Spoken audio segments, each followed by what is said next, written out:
Masyarakat Indonesia termasuk pemerintahnya itu sangat menyepelekan dunia pendidikan. Nah, menteri ini kan tidak punya pengalaman ngurusi sekolah, apalagi ngurusi PAUD. Tidak punya pengalaman ngurusi perguruan tinggi juga. Nah, karena memang background-nya bukan background pendidikan. Selama politiknya jelek, busuk, Anda jangan mengharapkan isu pendidikan akan baik.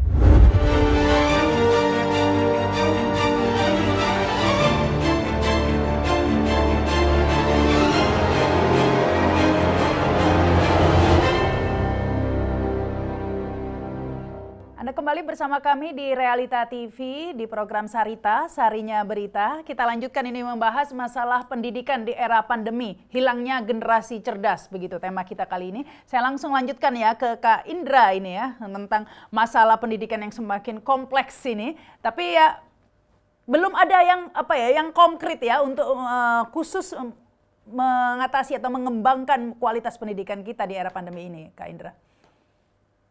Ya, saya sangat sepakat dengan apa yang disampaikan oleh Bu Husnul tadi. Kita sangat lemah di policy. Eh, Masyarakat Indonesia termasuk pemerintahnya itu sangat menyepelekan dunia pendidikan. Menganggap remeh. Tadi yang seperti diceritakan oleh Bu Husnul kan bagaimana dulu guru-guru itu penghasilannya kalau bisa bertahan seminggu aja udah bagus kan begitu. Itu kan dulu, tapi itu kan menunjukkan memang kepedulian terhadap dunia pendidikan itu rendah sekali. Dan juga kita bisa melihat, cobalah kita keliling ke daerah-daerah, kita coba lihat orang-orang yang ditunjuk sebagai kepala dinas pendidikan, baik itu kota, kabupaten maupun provinsi. Ada yang dari dinas pemakaman, ada yang dari dinas peternakan, ada yang dari Satpol PP kan gitu. Yang nggak punya pengalaman sama sekali ngurusin pendidikan, tetapi dikasih tanggung jawab untuk ngurusin pendidikan. Ternyata di level nasional pun suruh begitu kan. Biasa ngurusin ojol, sekarang suruh ngurusin pendidikan kan. Jadi itu bukti kalau sepertinya tidak serius dengan program pembangunan SDM unggul ini kan gitu. Kecuali definisi SDM unggul itu kita mau dijadikan ojol semua, driver ojol semua kan gitu. Kalau levelnya hanya segitu ya nggak bisa dikatakan unggul kan. Ya, itu fakta yang terjadi saat ini dan itu di internasional sudah ada kajian ya seperti di Center for Education Economics di Inggris itu memang mengatakan masyarakat Indonesia, pemerintah Indonesia itu komplasen.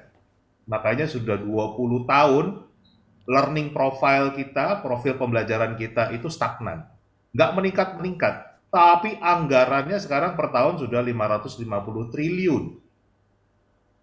Jadi mereka menyebutnya program-program pendidikan kita itu BAUWMM mereka menyebutnya. Business as usual with more money. Jadi sebetulnya programnya sama aja, cuma ditambahin terus. Ya, contoh lah, kan tadi kita udah bahas, tiap ganti menteri pasti ganti kurikulum. Ya kan? Padahal belum tentu juga kita membutuhkan pergantian kurikulum. Sekarang kita dengar ada istilah sekolah penggerak. Sebelumnya ada sekolah rujukan, sebelumnya lagi ada RSBI, sebelumnya lagi ada sekolah inti. Intinya sebetulnya sama aja tapi ganti baju. Dulu ada ujian negara, diganti Eptanas, ganti ujian nasional, sekarang asesmen nasional. Nah menariknya, tahun 2020 anggaran ujian nasional itu 200 miliar, tahun 2021 ini nggak tahu udah berubah atau belum nih Prof. Zainuddin. Anggaran asesmen nasional itu 1,49 triliun. 7 kali lipatnya kan gitu. Nah, itu kan contoh BAUMM tadi, business as usual with more money, ditambahin aja duitnya terus kan. Ini uang rakyat loh kan. Nah, itu yang pertama dan salah satu yang sering saya kritisi adalah Indonesia ini tidak pernah punya blueprint, tidak pernah punya cetak biru pendidikan. Cetak biru pendidikan itu bikinnya, saya bilang suruh belajar dari Gojek, Kalau kita pakai aplikasi Gojek, itu selalu mulai dulu dari jemputnya di mana, mau diantar kemana, biayanya berapa kan. Nah, selama ini kita nggak punya itu. Nah, ini syukur alhamdulillah Pak Zainuddin Maliki dan teman-teman di Komisi 10 sudah mendorong terus nih adanya peta jalan pendidikan Indonesia ya, karena menterinya punyanya ojol, jadi istilahnya peta jalan nih, nggak mau blueprint kan, nggak mau cetak biru. Nggak apa-apa sih kan gitu.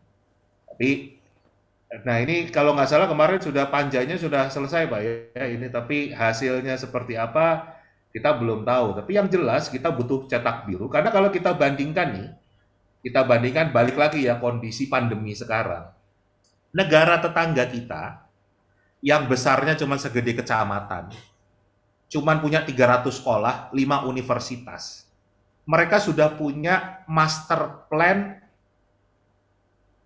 ICT in education. Jadi bukan pendidikannya, tapi bagaimana digitalisasi pendidikannya, itu mereka sudah punya master plan-nya dari tahun 97.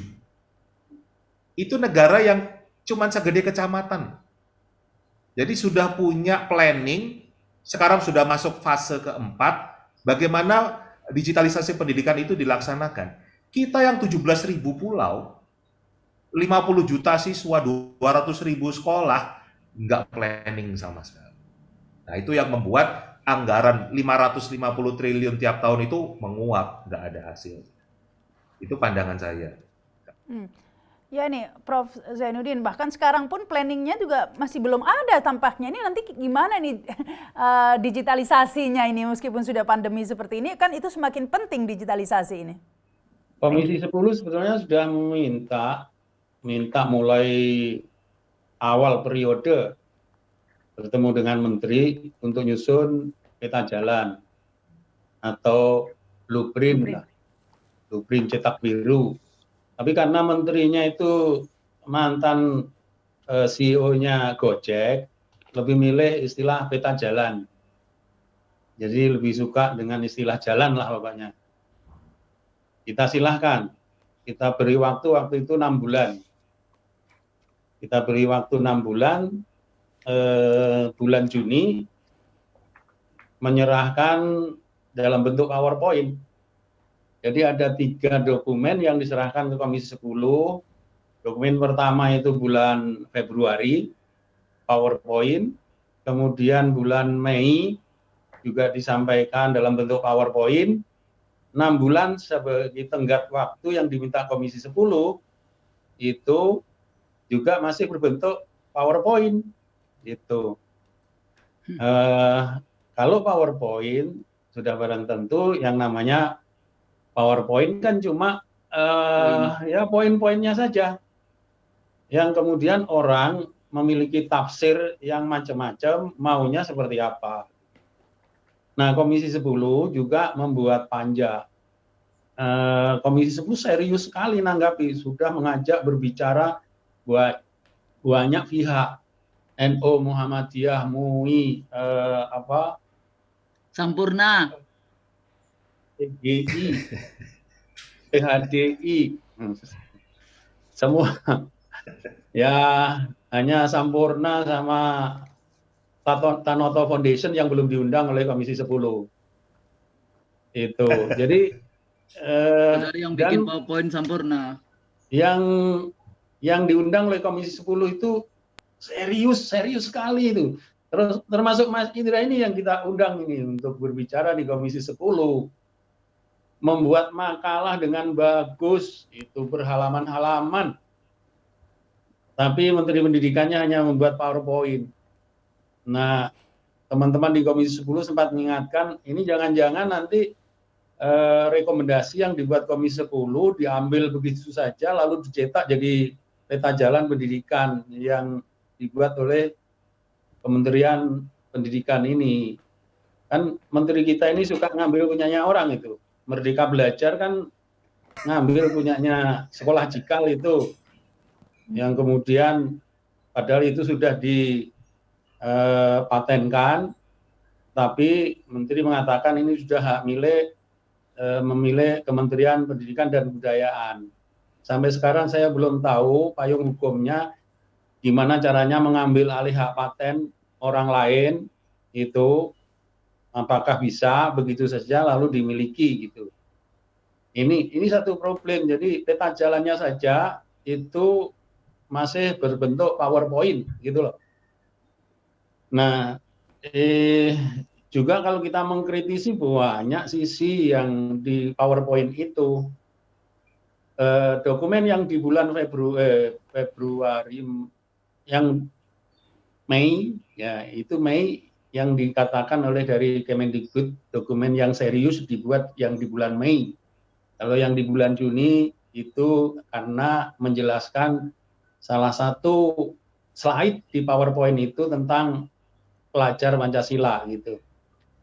Slide yang di bulan Mei tentang pelajar Pancasila itu ada 6 apa 7 gitu. Tetapi yang pertama itu pelajar yang berakhlak mulia. Tidak ada rumusan tentang pelajar yang beriman dan bertakwa kepada Tuhan Yang Maha Esa. Padahal membentuk manusia yang beriman dan bertakwa itu jelas-jelas amanat konstitusi, amanat undang-undang Sisdiknas, ada di tujuan pendidikan nasional yang ada di Sisdiknas, Undang-Undang Nomor 20 tahun 2003 tentang Sisdiknas. Kenapa dihilangkan itu, Pak? Ya? Kenapa dihilangkan? Karena hanya tahu masa depan, nggak tahu sejarah. Kan Iya. tahu semua. Ini menggambarkan. Sejarah nggak penting ya? Bagaimana kalimatnya, Kak Indra? Sejarah apa? Saya hanya tahu masa depan, tidak tahu masa lampau kan gitu. Masa lampau kan sejarah. Jadi kita sudah bisa membayangkan diksi atau apa itu istilah iman dan takwa di dokumen bulan Mei itu hanya berbunyi berakhlak mulia. Padahal manusia yang berakhlak mulia tidak akan tumbuh kecuali berangkat dari iman dan takwa kepada Tuhan Yang Maha Esa. Nah, ini tidak ada. Pancasila. Nah, kemudian setelah ini muncul sempat masyarakat dibuat gaduh karena ada diskusi di kementerian yang ingin mengurangi mata pelajaran agama, kemudian disatukan, diringkas di dalam PPKN, mapel PPKN. Maka masyarakat kemudian dibikin gaduh, dan setelah gaduh direvisi, maka dokumen yang diserahkan bulan Juni itu dirubah, akhlak mulia itu ditambahin kata-kata beriman, bertakwa pada Tuhan Yang Maha Esa. Kalau tidak ada kegaduhan, tidak ada revisi, saya kira itu. Jadi kemudian kita mencemaskan mindset dari kementerian kita ini sangat miskin atau pelit untuk mengatakan istilah iman dan takwa kepada Tuhan Yang Maha Esa. Jadi di PJP yang slide-nya sekian slide itu, kemudian yang bulan Juni, itu hanya ada satu kata, iman dan takwa. Itu pun tidak ada elaborasinya. Nah, oleh karena itu, kita sangat mencemaskan masa depan pendidikan kita ditangani oleh orang yang miskin atau pelit untuk mengatakan iman dan takwa, padahal diberi tugas menjadikan manusia-manusia Indonesia yang beriman, bertakwa, berakhlak mulia, sehat, berilmu, kreatif, mandiri, kemudian bertanggung jawab, dan menjadi manusia Indonesia yang demokratis. Seperti itu. Ini yang sebenarnya diinginkan, tetapi tidak muncul di PJP.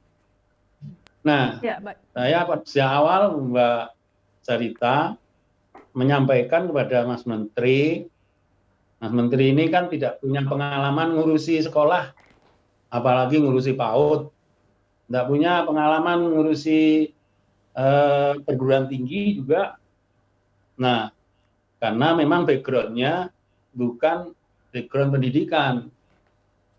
Saya mengatakan kita hidup di era post-positivisme. Linearitas tidak penting. Yang dipentingkan di post positivisme itu adalah kompetensi dan kinerja. Maka saya meminta kepada Menteri, tunjukkan kinerja yang bagus, tunjukkan kompetensi di dalam mengelola pendidikan ini. Nah, kalau ternyata kinerjanya nggak bagus, maka orang akan mendapatkan portofolio dari sebuah adagium yang mengatakan idza wusidal amru ila ghairi ahlihi Pantadirisa. Kalau menyerahkan urusan bukan kepada ahlinya, maka tunggu kehancurannya. Ini saya ingatkan kepada Mas Menteri, jadi jangan sampai bangsa Indonesia mendapatkan portofolio atau bukti tentang adagium idza wusidal amru ila ghairi ahlihi pantadirisa ini. Nah, oleh karena itu tunjukkan kinerja, tunjukkan kompetensi. Nah, begitu banyak istilah-istilah baru yang dimunculkan oleh Menteri kita ini. Mulai istilah merdeka belajar, merdeka kampus, guru penggiat, sekolah penggiat, AKM, asesmen kompetensi minimum, asesmen nasional. Banyak label-label baru dilemparkan. Label itu juga belum jelas isi dan substansinya seperti apa, apalagi implementasinya di lapangan. Barangkali yang nyusun label itu sendiri juga belum paham, apalagi yang di bawah yang berkewajiban untuk menerapkan di lapangan. Oleh karena itu, beberapa kebijakan yang dilemparkan oleh Menteri, kita minta Menteri itu untuk turun, lihat evaluasi, apakah kebijakannya itu betul, sudah bisa dilaksanakan dan dioperasionalkan. Ini yang kita minta untuk melihat ke bawah. Itu yang terjadi kemudian seperti anggaran 7,2 triliun, toh banyak yang ternyata belum terima. Itu menurut saya soal teknis itu. Belum soal yang lebih sulit, membuat guru berkompeten, mendesain pembelajaran yang sesuai dengan situasi pandemi dan sebagainya. Belum yang rumit-rumit seperti itu. Baru soal-soal teknis gitu. Belum Baik. bisa dilaksanakan di bawah. Baik. Seperti Baik, itu, Mbak Sarita. Ya, ini Kak Kusnul tadi sudah dijelaskan ya betapa kompleksnya masalah pendidikan kita gitu. Tetapi respon dari tadi itu Mas Menteri masih banyak yang menganggap masih kurang begitu Kenapa ya. sih Bahkan masih dipanggil Mas Menteri? nggak tahu, saya ikut-ikut aja. Menteri aja, nggak usah pakai Bapak. Menteri Pendidikan. Nah, ini yang menjadi Kalau pertanyaan. manggil Bapak namanya. Siap.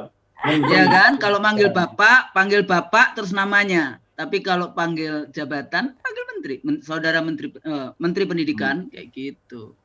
Jadi begini nih Kak Nah, Kusnul. Gimana kalau Kak manggil- Sarita? Sorry. Kalau manggil Kak Kusnul nggak apa-apa kan, pakai Kak. Nah, ini jadi pertanyaannya sebenarnya arah dari menterinya ini Pak Nadiem ini seperti apa ya? Karena orang jadi membanding-bandingkan, responnya begitu cepat, begitu responsif ketika ada sebenarnya kasuistis ya, kasus lokal di Padang ketika ada masalah seragam jilbab, begitu langsung ada respon yang cepat begitu ya dengan SKB 3 Menteri. Tapi di kasus-kasus yang diuraikan seperti ini yang justru juga sifatnya ya, yang sifatnya lebih nasional. Kalau kita lihat model, ya karena saya 7 tahun di Australia, saya 5 tahun mengajar di Sydney University waktu saya kuliah S3 saya di Australia di Sydney Uni. Ya, jadi level SD sampai SMA itu posisinya di level negara bagian. Kalau di Amerika malah sampai lokal ya. Yang pernah kuliah di Amerika siapa? Perguruan tinggi aja itu di local government. Baru kalau di Australia pada tingkat nasional itu perguruan tinggi. Dan biasanya kenapa? Makanya di Australia itu hanya ada satu yang namanya perguruan tinggi swasta. Catholic University kalau nggak salah, tapi nggak berkembang juga. Jadi semua perguruan tinggi di Australia itu negeri, sehingga itu tanggung jawab negara di dalam mengurus semua isu pendidikan. Makanya waktu itu menarik karena ada pemotongan anggaran pendidikan itu seluruh perguruan tinggi se-Australia itu mogok. Ya waktu itu hanya berapa persen gitu yang dipotong, itu mogok semuanya. Bahkan waktu itu saya pengen melihat ya mogoknya seperti apa. Nggak taunya saya datang ke kampus saja saya udah ditahan. Anda mau ngapain nih ke kampus? Kampus lagi ditutup semuanya. Jadi kalau di Amerika memang agak sedikit mirip-mirip dengan kita karena misalnya banyak sekali universitas Global University yang beli-beli yang jualan profesor doktor ke Indonesia itu dari California ya, kantornya itu seperti ruko kayak gitu ya. Itu ada kayak gitu di Amerika. Jadi dari yang the best Harvard University kayak gitu ya, sampai pada level yang ruko ada, karena dia sangat ini terbuka. Tapi lagi-lagi kalau kita memang memberikan delegation of power kepada daerah, nggak usah lah urusan pakaian itu kemudian pada level nasional, itu udah selesai dulu tahun 80-an, sampai dibuatkan bagaimana kalau murid harus pakai jilbab, bajunya seperti apa, roknya seperti itu, sudah selesai perdebatan 80-an. Ya mungkin menterinya belum lahir kali ya, jadi tidak mengikuti proses itu. Tapi lagi-lagi dasar kita itu kan Pancasila. Sila pertamanya ketuhanan yang Maha Esa. Tujuan pendidikannya beriman, bertakwa, dan berakhlak mulia. Kok kurikulum agamanya mau dihilangkan? Terus Anda belajar iman takwa itu dari mana? Ya, jadi ini salah satu dari persoalan yang kita hadapi. Jadi kalau balik lagi kita membangun karakter yang moral itu tadi diturunkan kan moral. Moralnya ya memang tidak hanya moral akhlak saja, tapi moral di dalam bekerja juga, sehingga kita punya ya jujur, tidak harus kerja keras, inovatif, yang kayak gitu-gitu. Saya dulu masih ingat itu kalau belajar ilmu didaktik metodik ya, jadi inovasi yang harus dilakukan. Makanya Kak Indra, Pak Zainuddin, kalau saya ngajar memang kadang-kadang saya bilang, tugas kalian bikin video. Pusing kan, sekarang kan ini daring ini. Enggak, saya mau lihat kalian kreatif seperti apa video tentang yang misalnya kebijakan pandemi, komparasi di ini. Bayangin aja itu Perdana Menteri New Zealand ya, Jacinda Ardern. Itu sampai dia sendiri karena ada keluarga yang tidak punya gadget, tidak punya tab, dia sendiri mengantarkan itu ke rakyatnya. Yang kayak gitu-gitu tuh loh ya, empathy, leaders yang empathy. Yang kedua kompetensi, kritis. Saya tadi buka-buka HP saya, karena kita itu kan UI, hilang. Di UI ini kan ini lagi Dies kan, 2 Februari itu kan ulang tahunnya UI ke-47 kalau nggak salah. Nah kita harus bikin, tapi judulnya dong, Kampus Merdeka. Gimana merdeka? Kalau merdeka kan kita boleh kritis, mimbar akademik. Gimana Anda kritis saja dilaporkan ke rektor minta dipecat kok, dipanggil nggak boleh ngomong kok. Gimana mau ngomong merdeka? Ya jadi ini juga apa ya? Hari ini itu terlalu banyak orang-orang yang antara yang disampaikan tidak bisa dipercaya. Apa itu Pak Zainuddin namanya? Nafikun. Ya jadi kritis, kreatif, komunikatif, kolaboratif, jadi bisa kerjasama. Saya paling sebel kalau memberikan tugas kelompok kepada mahasiswa misalnya. Nanti yang kerja, ya kerja aja. Nanti ada yang datang bawa goreng-gorengan, ada yang tidur-tiduran, ada yang makan goreng-gorengan, ada yang enduring time datang, namaku dong, dimasukkan. Jadi kadang-kadang kita itu mengajak mereka untuk kerjasama supaya memiliki pelatihan-pelatihan, ya itu kan training ya, pelatihan di dalam konteks itu. Dan literacy, tadi Kak Indra ya, ICT di era masa depan. Gimana kita mau ngomongin teknologi revolusi 4.0 atau 5.0? Kalau Anda ngurusinya pendidikan seperti ini, rata-rata pendidikannya cuma SMP kelas 2 semester 1, terus apa? Nah di sini letaknya policy kita, Pak Zainuddin, yang itu tadi. Jadi cetak birunya, kemudian langkah-langkahnya, prioritas anggarannya. Jadi kayak misalnya dana, tahu-tahu sekolah semua dikirimin lemari. Nggak butuh lemari, tapi karena cara pandangnya birokrat-birokrat itu hanya anggaran setiap tahun, ya sudah, akhirnya dibelikan itu. Proyek oriented. Itu kalau dari birokratnya. Sementara dari politisinya gimana 5 tahun tetap berkuasa kayak gitu. Guru-gurunya kasihan dijadikan alat eksperimental. Nah di sini letaknya saya sangat salut kalau ada teman-teman yang banyak bekerja untuk urusan guru, mau bekerja untuk yang macam-macam yang seperti itu. Kalau saya melihat tadi ya, TK itu nggak ada yang berarti itu gerakan perempuan tuh awal-awal kemerdekaan. Ya, jadi setelah berjuang Kongres Perempuan 22 Desember 28 setelah merdeka, perjuangan kemerdekaan berhasil, mereka mundur, bikin koperasi, bikin taman kanak-kanak ya, Aisyah ini luar biasa itu punya berapa ribu itu Pak yang TK. Padahal di situ letaknya mulai menanamkan yang namanya value nilai itu dari kecil. Belum lagi pragmatisme. Ibu-ibu sekarang itu pusing, bukan sekarang ya. Kenapa? Kalau anaknya nanti nggak lulus ujian, maka apa yang dilakukan? Beli apa itu? Beli jawaban. Bocoran. Jadi itu sudah nggak ada apa ya? Karakter itu tadi. Saya itu ngajarin anak saya waktu SMA ya. Dok, mama tidak menginginkan kamu, tapi mama minta kamu itu jujur. Mama tidak minta kamu itu jadi juara sini. Enggak, jujur. Tapi tetap harus bekerja. Alhamdulillah dari semester 1 sampai semester 6 dia juara 1 seluruh sekolahnya SMA 109 sini. Dan pada saat dia diterima di teknik lingkungan, undangan, ya. Itu dia waktu ujian, kalau tadi bicara ujian. Waktu ujian, itu sampai gurunya suruh jujur. Nggak mungkin kamu susah. Dari 8 kelas paling nanti cuma 1 kelas yang jujur.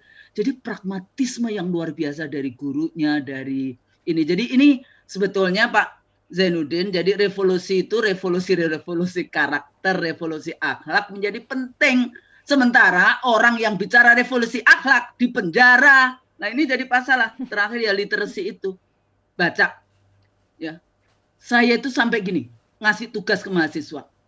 Kalau saya cuma kasih tahu daftar pustakanya, Anda cari, semua sudah saya fotokopikan buku saya di perusahaan, nyari, nggak dapet. Jadi apa yang lakukan? Saya bikin reading kit. Reading kit itu jadi daftar reading kit dari artikel-artikel yang ada. Kalau cuma dikasih reading kit lagi, literasi, kemampuan literasi, nggak ada yang baca. Jadi saya harus bikin tugas, weekly tugas yang namanya critical review dari bacaan itu. Jadi tergantung dosen ini mau membimbing atau cuma mau menguji saja. Kalau menguji saja gampang, ya Anda uji. Tapi menjadi dosen, yaitu tadi di depan kita berikan contoh, di tengah kita ing ngarsa suntulodo, ing madya membangun kerjanya dan tutwuri handayani. Itu adalah moto yang luar biasa dari dunia pendidikan. Tapi mana? Jadi ini kita sekarang kontestasi antara politisi, pengambil kebijakan dengan mereka yang berada di dalam institusi pendidikan bersama dengan rakyatnya. Dan itu kalau kemudian negara di dalam konteks ini tidak memiliki kemampuan untuk itu, ya bangsa ini akan terus menjadi bangsa pariah kan ya. Nah di sini letaknya kita kerja keras, nggak tahu bagaimana secara global ya. Ada pragmatisme, kapitalisme, intervensi yang luar biasa dan sebagainya, itu ya masuk semua. Makanya saya tadi bilang kompleksiti yang luar biasa di dalam konteks itu. Kalau tidak bisa mengurai dan Anda tidak berada di dunia pendidikan. Contoh lagi ya, ini kalau ngomongin UI kira-kira bagaimana. Tapi ini contoh, saya waktu itu anggota Senat Senat UI. Ya, baru 2 tahun kemudian diberhentikan, kita bawa ke pengadilan. Dan kita menang semua tuh, petun ini. Kita nggak bikin apa-apa, mereka naik banding, menteri naik banding, ternyata kalah lagi, kayak gitu. Kita tidur aja kalah waktu itu, rame di UI. Salah satu dari persoalan model BHMN, ya. Dan sekarang namanya bukan BHMN ya, Pak Zainuddin, namanya universitas pakai BH atau nggak pakai BH kayak gitu kan? Bantuan apa? Iya bahasanya itu gitu. Universitas dulu kan BHMN, nggak boleh. Jadi itu ini undang-undangnya. Nah, ini persoalan. Untuk bikin organisasi jadi birokratisasi, ada yang namanya MWA. MWA ini berkuasa luar biasa. Tapi siapa yang duduk di MWA itu? Pebisnis.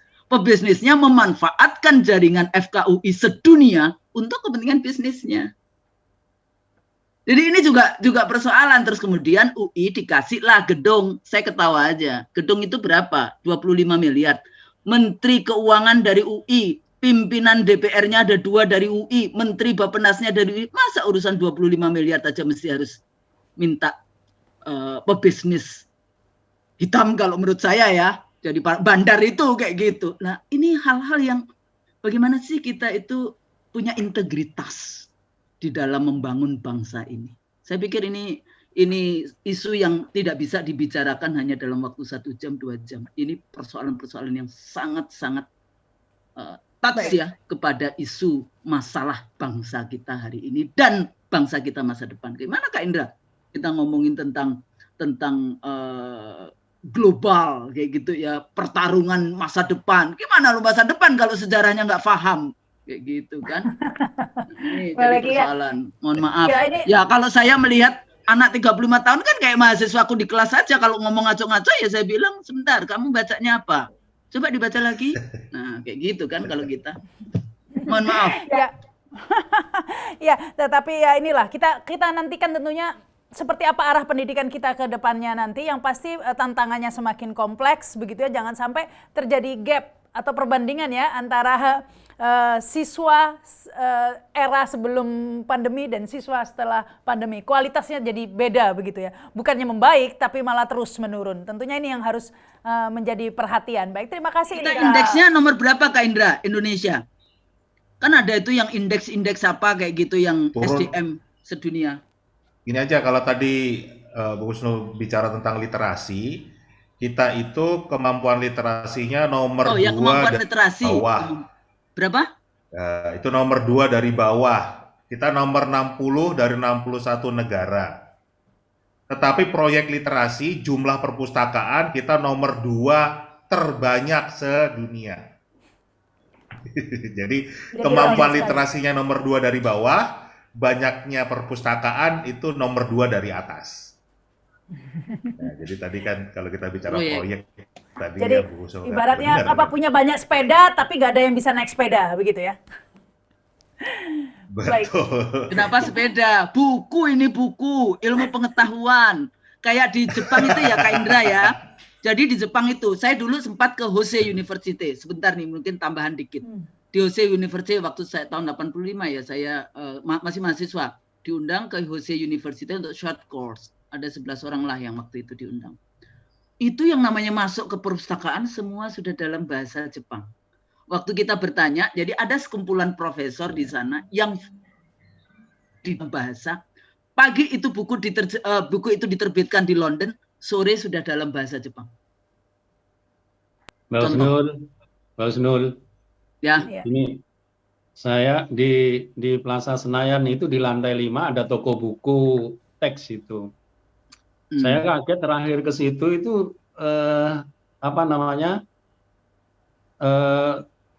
sudah semakin sempit itu ruangannya, toko bukunya itu semakin sempit. Yang di depan toko ini, saya tidak ingin nyebut nama toko ini, nanti dikira promosi. Yang di depannya itu warung kopi yang ada di situ. Itu semakin ramai, semakin luas. Jadi urusan kopi itu semakin ramai, tapi toko buku semakin sepi dan ruangannya semakin sempit gitu. Ya. Ini gambaran literasi. Kayaknya kita mesti harus bikin klub lebih luas itu Kak Indra.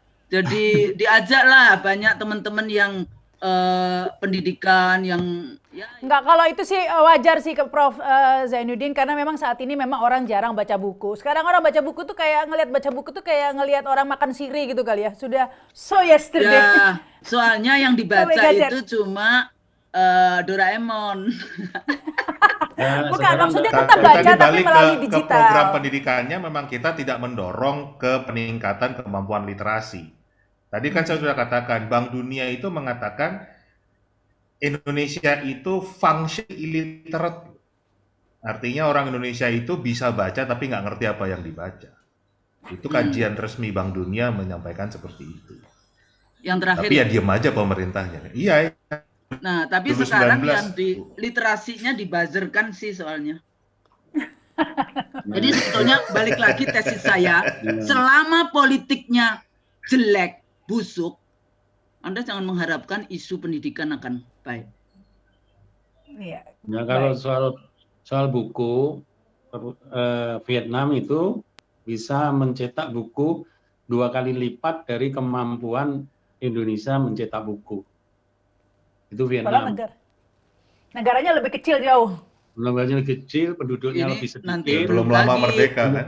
belum Belum lagi lama nanti merdeka. jurnal ini empire. Makanya salah satu tulisan saya pernah menulis yang namanya dekolonisasi ilmu pengetahuan, ilmu politik ya di dalam konteks itu. Kenapa? Kita dipaksa, dosen dipaksa masuk Scopus. Orang nggak paham. Ini ada hegemoni, ada empire ilmu pengetahuan, tapi kita tidak mengembangkan yang namanya pemikiran-pemikiran yang luar biasa yang kita miliki. Jadi kita memang masih outward looking-nya melihat yang seperti itu, tapi kita sendiri tidak memahami apa kekuatan kita. Jadi sebetulnya jangan melihat kelemahan kita melihat apa sih sebetulnya kemampuan yang bisa dikembangkan, dan itu luar biasa Indonesia memiliki. Baik, terima kasih nih, luar biasa ini. Kak Kusnul, Prof. Zainuddin, Kak Indra, terima kasih sudah bergabung 1 jam lebih kita berdiskusi ya. Semoga ini bisa jadi masukan lah ya. Ini bukan kritikan ya, masukan. Kalau kritik nanti repot. Baik, Kan terima katanya kasih. sekarang boleh kritik. Suruh mengkritik Baik. katanya. Baik, tapi tunggu dulu politiknya katanya Bu Kusnul kan gini-gini kalau ngomong. Baik, terima kasih. Ya, demikian perbincangan kita. Jangan lupa bisa komen ya, bisa diskusi di komen. Saya baca semua komen, bisa subscribe. Akhirnya terima kasih juga atas perhatiannya. Saya Rahma Sarita. Wassalamualaikum warahmatullahi wabarakatuh. Sampai jumpa.